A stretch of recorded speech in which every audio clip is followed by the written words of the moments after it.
Hello, I'm Beck. Welcome to my channel. Today I'll be drawing a D&D character based on the roll of the dice. Let's bring out the Tower of Destiny!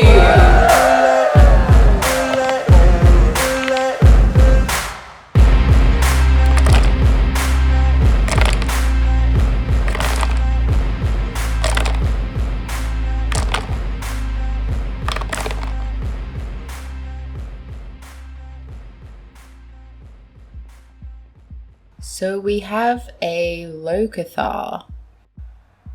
Locathah? No, I think it's Locathah. It doesn't really matter.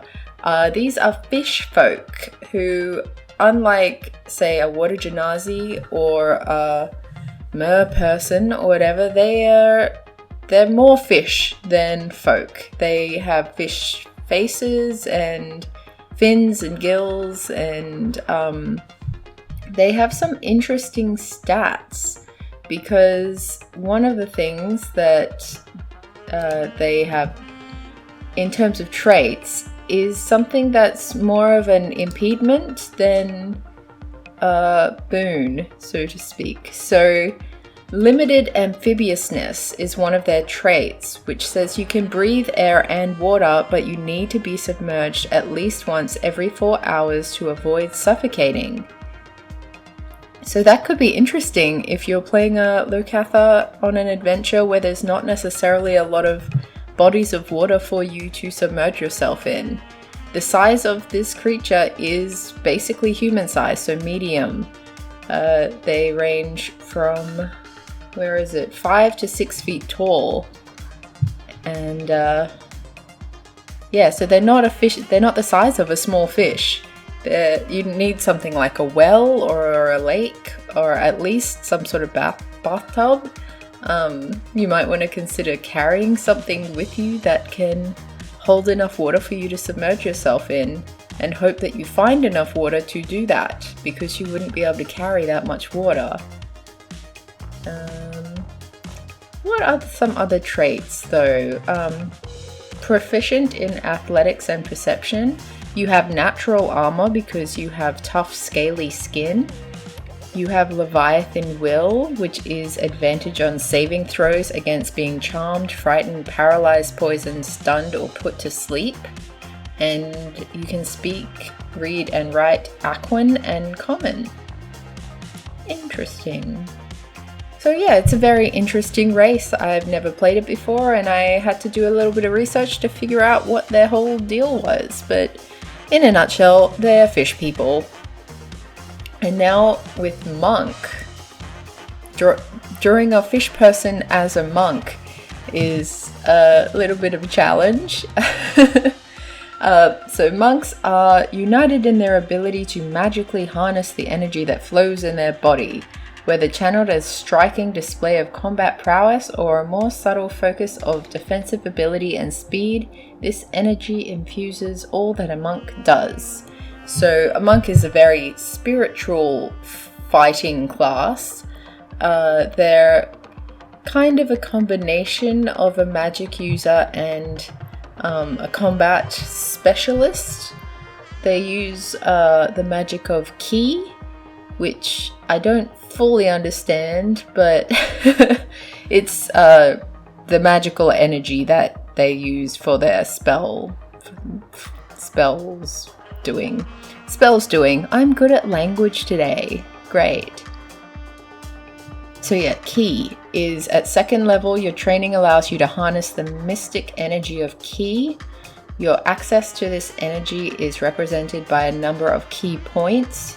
So kind of like spell slots, your monk level determines the number of points you have, as shown in the key points column of the monk table. I don't know why they had to call it key and not just spell slots, but keeping it different, I suppose. So you start knowing 3 such features: Flurry of Blows, Patient Defense, and Step of the Wind, which are pretty good moves, actions. Flurry of Blows is immediately after you take an attack action on your turn. You can spend 1 key point to make 2 unarmed strikes as a bonus action.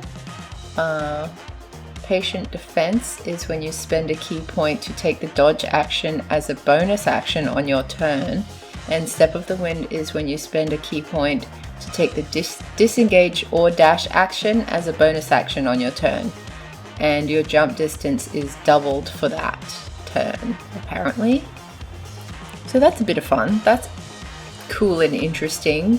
But in terms of doing this monk character, I wanted him to be obviously spiritual fighting type, but it sort of made me think of the fighting fish. I used to have them when I was little, and their whole deal is that they're very beautiful for a start, so I wanted to try and mimic those sort of colors, but also they're best kept just in a small I was gonna say jar. What is it that you normally keep? Fish bowl.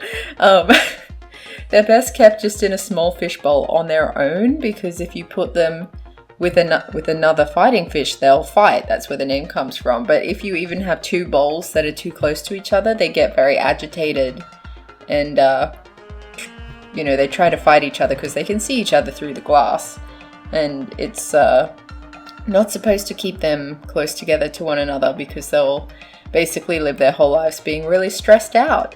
But this guy, he's all by himself, so he's in a state of zen at the moment, and that's how I decided to draw him. So yeah. And hey, if you'd like me to be in a state of zen, please like and subscribe if you haven't already. And if you have already, well done. I like you a lot, and you make my day good. Now, looking at this guy's abilities, let's call him Randal. Looking at Randal's abilities, we can see that he's got the +2 to strength, so he's quite good at athletics and anything that involves heavy lifting or kind of pushing, getting out of grapples, that sort of thing. His dexterity is -1 though, so for a monk, I think the monk class actually gives you extra dexterity points, but I don't add those on for the sake of my drawings. But he's not naturally the greatest acrobat or particularly good with sleight of hand or stealth. I think that's probably the fish person thing. It's hard to be stealthy when you're the only fish guy walking around town, and he does sort of have fins for hands and feet. I gave him fingers, but I only gave him sort of 3, so he has 2 normal fingers and a thumb. So yeah, not particularly great with sleight of hand work. His constitution is just average, so not particularly terrible, but I don't know that he'd be able to withstand a lot of endurance related issues. So I mean, there is the obvious one that we've talked about where he needs to immerse himself in water pretty regularly, and if he doesn't, then he'll start to suffocate, which is not ideal if you need to march across the grasslands for 2 weeks. You'd need to find water sources pretty quickly each time. Wherever you go, you need to be sure that you can immerse yourself in water. And that's a little bit detrimental. But he's also a monk, so he can withstand and tolerate discomforts as long as they aren't life-threatening. Intelligence, he's -1, so his knowledge of the history and religion, even arcana to an extent, just anything that requires memory learning. Obviously, I'm so great with my own intelligence and wisdom. He's not the book smart kind of guy. He likes to meditate, likes to think about things and ponder life. I don't know that that's necessarily given him a lot of wisdom though, because he also has just an average +0 for that. I think he's been lacking in a bit of life experience. I think he spent probably his whole life at the monastery for the monks, and he only knows what they've taught him, so that hasn't developed his life learning, his insight into the world, because he hasn't experienced enough to really have great perception of what people are doing. Like if someone's trying to deceive him, he probably wouldn't really pick up on it because he hasn't experienced a lot of liars. Probably survival wise, he's a bit wise in that area, so it would balance out in terms of what kind of wisdom we're looking at for him. Charisma is a +1. He's a likable fellow.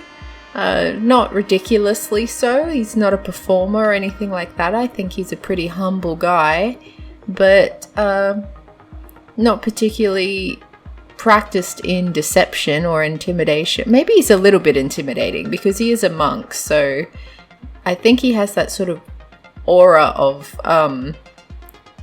calm that sometimes can be a bit unnerving, where you can see that he's a well-trained fighter and that he could probably take someone down if he needed to, but he moves with that sort of calm, smooth, confident presence, I think you could call it, where he's not trying to be intimidating, but you can't help but feel that cautious respect that one might feel when they see like a placid jungle cat that's just pleasantly looking at you. You know, if you pissed it off and it got aggressive, you would regret that. That kind of vibe. Now, for his background, we already touched that he's grown up in the monastery, but I think how he got there might be a little bit of a tale. I think he probably was born underwater, like most fish, where he would be part of a large, I don't know what you call them, like a litter, except for fish. Whatever that is, where, you know, all the eggs have been laid and fertilized, and a whole bunch of them are born at the same time, but not that many of them necessarily survive because of all the predators in the ocean. And I think that maybe someone stole his egg and it went on a little bit of a journey before he was even born, and somehow ended up at this monastery where he was born in a sacred pool, and that was his induction into this monk's monastery of fighting.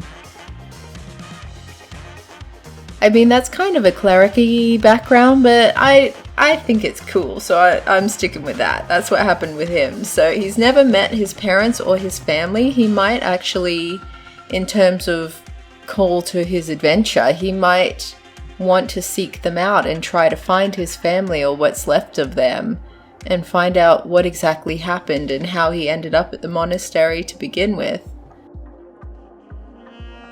So in terms of joining an adventuring party, I think if there was any kind of hint that they could help him find his lost family, he would be definitely willing to join a group of adventurers, even if it was as flimsy as they're headed towards the sea and they need someone who can go into the water for them, and they'll do whatever they need to in exchange for that sort of service. I think, yeah, he's probably a bit keen to get out of the monastery as well, so any excuse would do if adventurers came by looking for someone willing to join their adventuring party. He would volunteer, maybe keeping the search for his family a little bit of a secret at the beginning. At least until he knows he can trust them. But yeah, this is Randal, the Locathah Monk. Locathah? What did we decide? I don't remember. Thanks for watching. I hope you have a great week, and I'll catch you next time. Okay, bye.